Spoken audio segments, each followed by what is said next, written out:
Rieccoci insieme cari telespettatori. Allora diamo il benvenuto alla nostra graditissima ospite perché non è qui presente, almeno per il momento, nella regione del Veneto, ma si trova vicino a Roma, ed è l'avvocata Rosita Zuccaro, ricercatrice Istituto Nazionale delle Analisi Politiche Pubbliche INAP, giuslavorista, coordinatrice del Master in Welfare a Ca' Foscari Venezia, ed ecco l'aspetto veneto, ma attualmente vicino a Roma. Ben arrivata qui con noi, avvocata. Buonasera e buonasera alle telespettatrici e telespettatori. Sono riuscita ad andarla a pescare così lontana perché lei è una delle poche professioniste che da tantissimo tempo, anche in tempi non sospetti, si era specializzata proprio nello studiare, nell'approfondire i temi del lavoro, dello smart working, del lavoro a distanza e anche dei diritti e dei doveri dei lavoratori e delle lavoratrici, della conciliazione dei tempi di lavoro, dei tempi di vita, e anche delle eventuali richieste che ci possono essere di paternità o maternità, insomma di cercare di entrare in questo mondo un po' più complesso, più difficile ma anche nuovo, perché lei ha fatto tanti studi, tanti approfondimenti. E nel Master a Ca' Foscari di che cosa si occupa invece? Allora, il master appunto è proprio focalizzato sul tema del welfare, dal welfare state a tutte le forme di welfare integrativo, quindi welfare aziendale e work-life balance, conciliazione vita-lavoro. Per cui parliamo anche di nuove forme di lavoro, di flessibilità oraria organizzativa, tra cui ovviamente ormai il notissimo smart working o lavoro agile. Allora, avvocato, per capire bene, lo smart working, come noi lo definiamo, tanti hanno detto ma non è una definizione corretta, perché in realtà bisognerebbe che fosse strutturato in un certo modo. Noi semplicemente abbiamo portato il lavoro dall'ufficio, l'abbiamo mandato a casa, chiuso tra le pareti domestiche, perché altrimenti non si poteva fare. In altri paesi o in multinazionali esiste proprio la strutturazione e l'organizzazione di questo tipo di lavoro a distanza. Che distinzione c'è? Quindi che cosa abbiamo davanti a noi? Allora, visto che siamo in Veneto, io da remoto ma comunque virtualmente presente lì, mi fa piacere ricordare una cosa. Una delle prime volte in cui ho parlato di smart working e lavoro agile è stato proprio in Veneto, facendo della formazione in materia di conciliazione vita-lavoro, negli aspetti appunto di novità in termini di flessibilità cosiddetta buona, quindi flessibilità organizzativa che consentisse di migliorare l'equilibrio tra la vita lavorativa e la vita personale. È stato proprio a Padova, dove stavo facendo della formazione a degli operatori del settore, operatori sindacali, enti bilaterali e associazioni datoriali. Da qui parto con la distinzione. Era addirittura il 2012 un progetto finanziato FSE, finanziato appunto dal Fondo Sociale Europeo nell'ambito di un progetto regionale appunto in questi temi. All'epoca parlavamo più che altro di smart working che è nato appunto all'interno di alcune esperienze aziendali. Sono andate a sperimentare attraverso quello che la tecnologia stava consentendo, sia di lavorare dovunque, in qualsiasi momento, andando ad inventare e a progettare qualcosa che voleva distinguersi dal telelavoro, che possiamo definirlo un po' l'antecedente storico, anche se ancora oggi esiste, nonostante abbia avuto in Italia poca fortuna e poca diffusione. Ma così era anche per lo smart working, che comunque nell'applicazione, come lei giustamente osservava in questo momento, è un'applicazione molto distorta e che per diversi aspetti lo avvicina allo stesso telelavoro.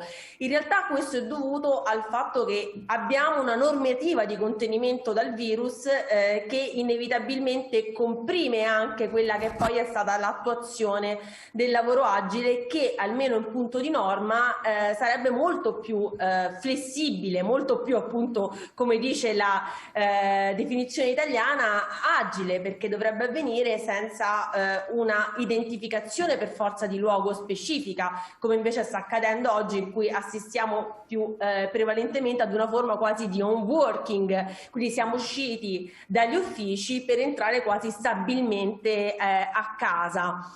Ma come appunto dicevo, questo è dovuto ad una situazione in cui ci vede, ahimè, sono appena trascorse le vacanze pasquali, in casa comunque, dovuto anche ad aspetti appunto che vanno al contrasto e al contenimento del virus. Quindi quello che stiamo vivendo oggi, mi passi questo termine, come smart working, è una deroga emergenziale. Non a caso anche quando c'è stata tutta la normativa che ha derogato per andare ad ampliare le diffusioni a quella che è la legge che attualmente regolamenta il lavoro agile in Italia, ossia la legge 81 del 2017, la seconda parte di questa legge, voglio ricordarlo perché la prima parte riguarda in realtà il lavoro autonomo, la seconda parte dall'articolo 18 in poi riguarda appunto il lavoro agile che però riguarda il lavoro subordinato, cioè a livello normativo.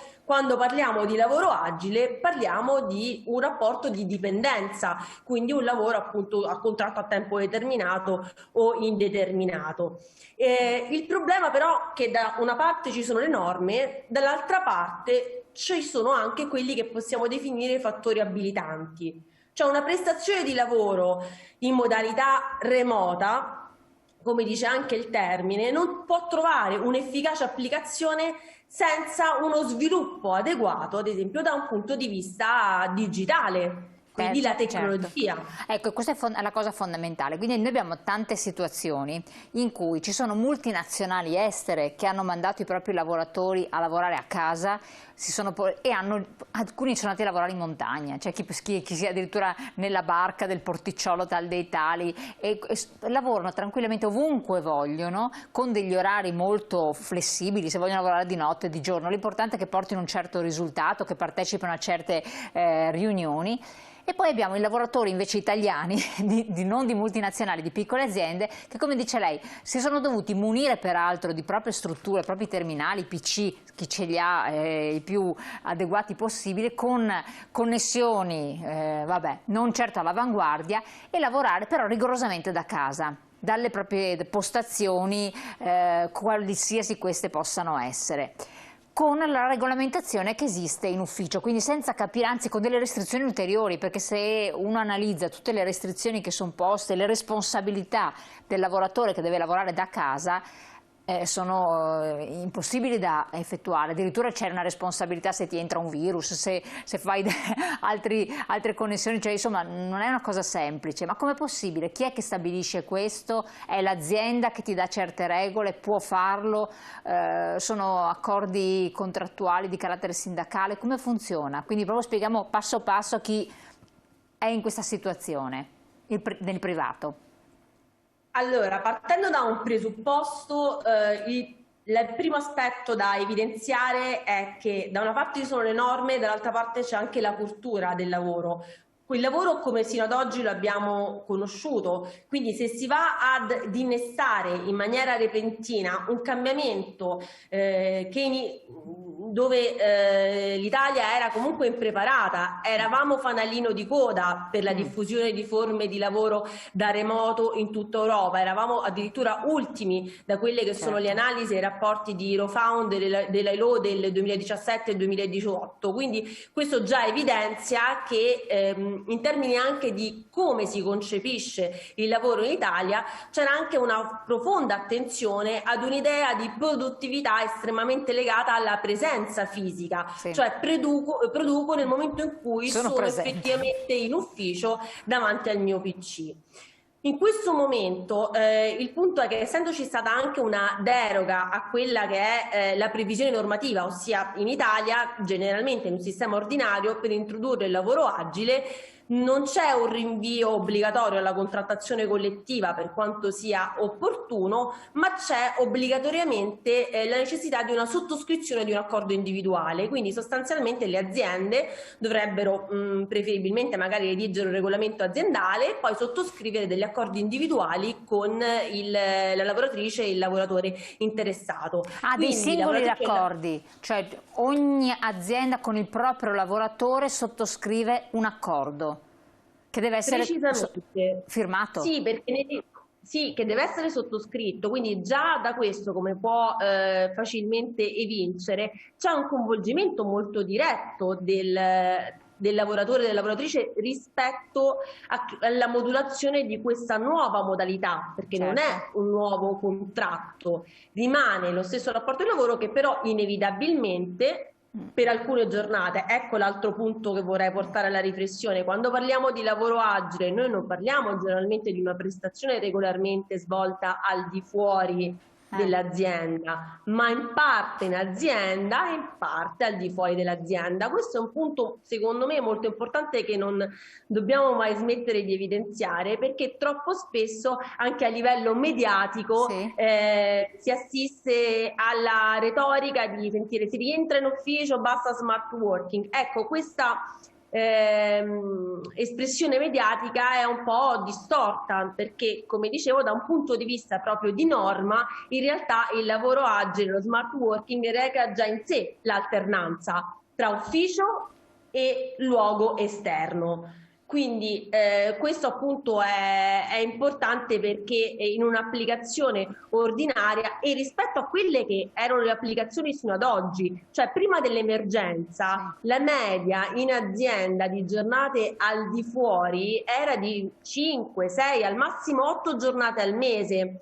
Quindi è evidente che si trattava di 1 o 2 giorni a settimana. Sì, assolutamente sì. Ma ci sono dei diritti di orario da parte del lavoratore e delle pretese legittime da parte dell'azienda, da parte datoriale, nei confronti di chi svolge lavoro da casa? Perché poi si creano anche delle diatribe tra lavoratori stessi, tra chi è in ufficio o è costretto ad andare in ufficio, chi invece non lo è. Insomma, ci sono delle situazioni poco chiare, ma dovute al fatto stesso che non è stata recepita in modo chiaro l'eventuale normativa che regolamenta. Precisamente, allora la legge è molto ampia. La legge volutamente, infatti nella relazione introduttiva era proprio indicato adottiamo delle norme molto duttili, perché poi i vari contesti aziendali andranno a modulare questa prestazione più flessibile a seconda delle peculiarità del caso. Quindi già in sé il legislatore aveva previsto una necessità di modulazione rispetto al luogo specifico. Quando parlo di ambiente di lavoro specifico parlo ovviamente anche di mansioni della lavoratrice o del lavoratore. Io sono ad esempio una ricercatrice, il mio lavoro è già molto smart di suo, ben si presta ad una prestazione flessibile, però è evidente che con mansioni più legate ad orario di lavoro, non so, magari si lavora in un call center, per cui c'è un orario di lavoro più rigido, perché magari si hanno delle fasce nella giornata in cui si risponde al telefono e si svolge la propria prestazione relativa appunto al call center. Quindi è evidente che invece in questa fase in cui manca il passaggio della regolamentazione specifica diventa anche più complesso andare a comprendere quelli che sono i diritti e doveri. Diritti che sicuramente sono i diritti legati ad una prestazione di lavoro subordinato, quindi è evidente che il diritto al riposo, il diritto alla retribuzione non sono diritti che vengono meno nel momento in cui io cambio semplicemente la mia modalità, ma il mio rapporto, il mio contratto rimane lo stesso. Al contempo possono avvicendarsi delle nuove forme di tutela, delle nuove necessità di tutela. Una di queste, di cui si sta sentendo sempre più spesso parlare, è la disconnessione. Stavo per chiederle questo. Allora, dottoressa, avvocato, la interrompo solo un secondo. Diritto alla disconnessione, parola sacrosanta, perché c'è chi lamenta di non riuscire a disconnettersi o di dover rispondere a delle mail che arrivano dall'azienda qualsiasi ora, persino dopo cena. È un aspetto fondamentale, tanti ci hanno scritto al riguardo. Pubblicità, pochi secondi, restate con noi, resti con noi anche la professoressa che ci deve illustrare questi aspetti e ci ritorniamo insieme.